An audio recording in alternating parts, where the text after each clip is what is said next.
Welcome to Astrocast.tv and Our Night Sky, featuring night sky graphics using Stellarium software.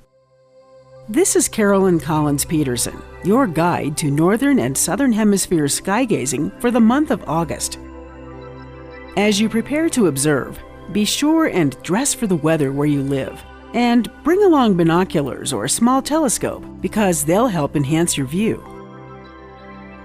We'll start with the moon and planets. Look for the full moon on August 2nd and spend some time exploring its fascinating surface.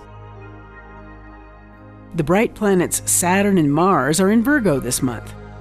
From August 10th to 20th, Mars, Saturn, and Virgo's bright star Spica will make a lovely grouping low in the west after sunset. For you early morning observers, Venus and Jupiter are putting on a fine show in the eastern skies just before sunrise. From the 12th to the 14th, a very thin crescent moon will join them. August is the month for the Perseid meteor shower.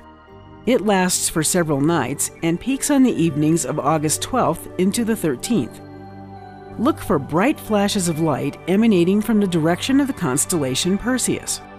The best views are in the early morning of the 13th, but you will have a waning crescent moon that will probably wash out some of the fainter meteors.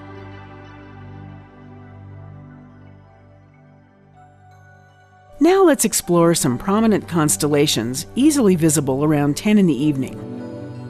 August is a great time to check out the Summer Triangle. It's high in the sky a few hours after sunset and consists of the bright stars from 3 constellations: Vega in the constellation of Lyra the Harp, Deneb in the constellation of Cygnus the Swan, and Altair in Aquila the Eagle. If you have a telescope or a good pair of binoculars, take a few minutes to search out the Ring Nebula. It lies between the bottom 2 stars in Lyra. This is an expanding cloud of gas and dust left over after the death of a star like the Sun. Also check out the gorgeous double star Albireo in Cygnus. Through a good pair of binoculars, you can see 2 stars here.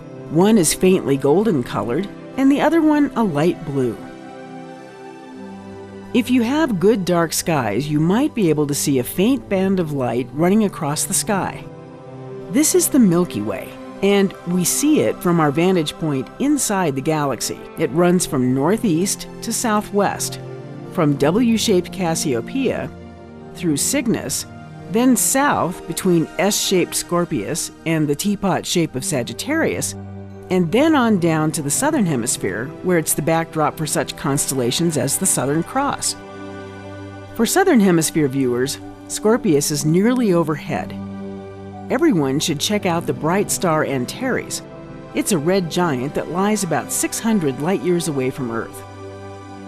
Much farther south and a little east of the Milky Way, look for the constellations Tucana and Hydrus.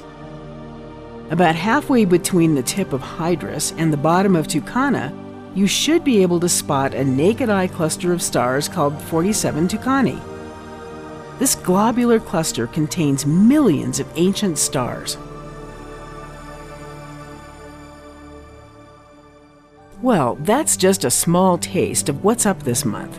Spend some time scanning the skies for more beautiful sky sights. This is Carolyn Collins Petersen for Our Night Sky, wishing you all clear skies from Astrocast.tv.